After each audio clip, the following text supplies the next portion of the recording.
Now I have the lights on in my house because it is super dark outside and it is snowing, so we're gonna have to settle for this weird pasty lighting. Sorry about that.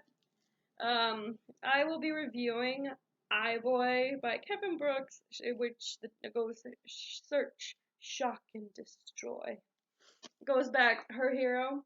I grabbed hold of him, grasping his throat with one hand, giving enough of a shock to stop him from struggling. It was to stop from taking two. As I forced his head and then his upper body through the open window, all he could say was, "Nah, nah, nah." I don't know how far I would have gone if Lucy hadn't suddenly appeared in her doorway, because when I heard Lucy's voice, "No, don't do it!" all the coldness, the brutality of my rage, it all just faded away, and for a moment I really didn't know who I was or what I was. I closed my eyes and took a few deep breaths. When I opened my eyes again and looked over at Lucy, she was still standing there staring at me. And as I met her gaze, I saw a flash of sudden realization in her eyes. I saw her eyes widen and her mouth open, and I saw her lips move as she whispered to herself, "Ay, boy." Brilliant, and then some reviews. Brilliant, harrowing, uplifting, with a passionate truth. The London Times, or the Times of London. Brooks is a master of revealing the unsteady fault line between good and evil. Booklist starred review. Okay, so basically, if you've seen the Netflix movie, you've probably gotten the gist of iBoy. He gets the powers of a phone, but in the movie, they kind of make you see that he can only hack into computers and phone, transfer money, all that regular stuff. But in reality, he actually does kind of become a bulletproof superhero. In the book, once he gets not he doesn't get shot and the phone goes in his brain. In the book, he actually gets hit with it on the face when he's going to Lucy's house. He doesn't even make it to the inside of the building. Somebody just calls out Harvey, and the phone lands on his head, and it's over. He wakes up in the hospital and hears about the attack from his brain, because his brain accesses the newspaper and he sees that Lucy has been attacked.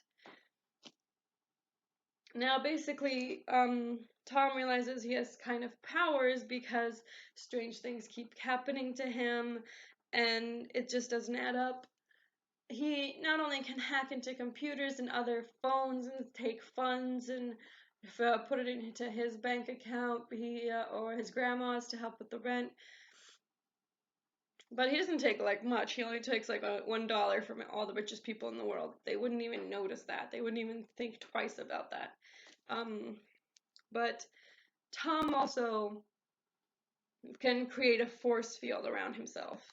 Literally, when he was in a position where people were attacking him with knives, other gang members, he literally could create a force field and they would be like blown away by the force field. And then basically after that, Tom would just simply leave because he beat those gang members. And I know that there's the Crows and the FGH in the book. The Crows are the ones who Tom suspects of attacking Lucy. Eugene, Abjido, Davy, and some other guys. And actually, there was also a girl there while the attack was happening. She texted like a bunch of people to come down and enjoy the fun, like a sick, twisted freak that she is. Some girl named Nancy or whatever who was dating one of the Crow guys. And also, Tom stopped the FGH from kidnapping two girls when he was iBoy. And basically, as the book is finally going to a climax, Tom has taken out mostly all the gang members. They're all in jail for one reason or another. He's threatened Howard Elman, and who's the gang leader. Basically, he's about to quit being iBoy when he realizes that he doesn't need to do it anymore. Lucy just wants Tom, because when they went on a date, Lucy actually kissed Tom. She didn't kiss iBoy, she kissed Tom. And he had been doing all of this for her, and he kind of just realized, you know what, he needs to stop, that it's going to take a lot more than just all this to change the Crowtown estates.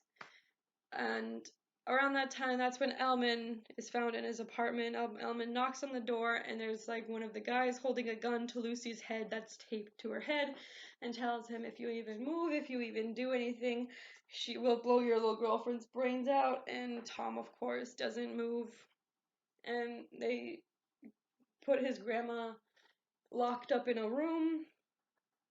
And Elman asks Tom how the hell he does what he does, and Tom explains. Elman, of course, in this book is a lot less.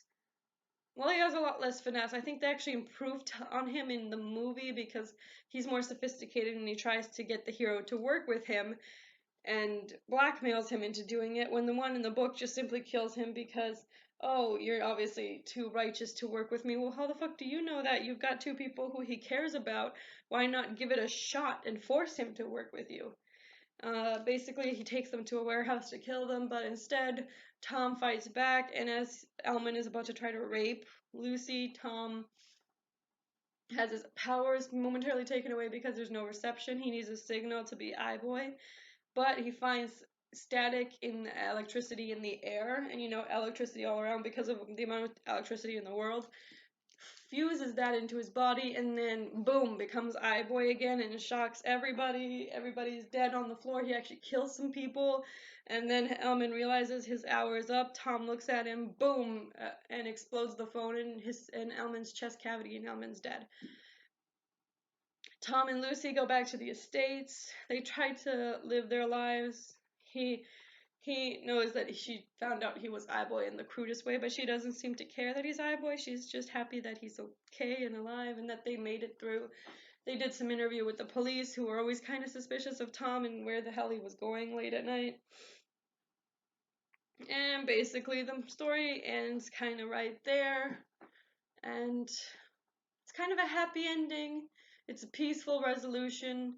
And that's how the iBoy really went out. And by the way, the book is so much better than the movie. There's a million things left out of this baby. There's quotes by famous people that you can read, actual statistics about gang culture in Britain and the problems that was rising with gang culture. And it talks about,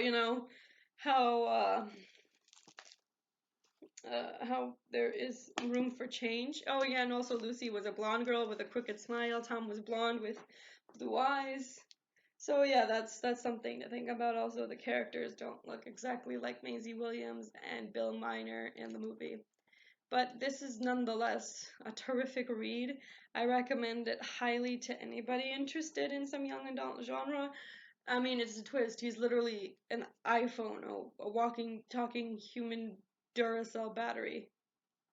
Interesting. I mean, I like the plot. I give it a 10 out of 10, guys. It's perfect for a good read. For a good holiday read, a good Christmas read, whatever.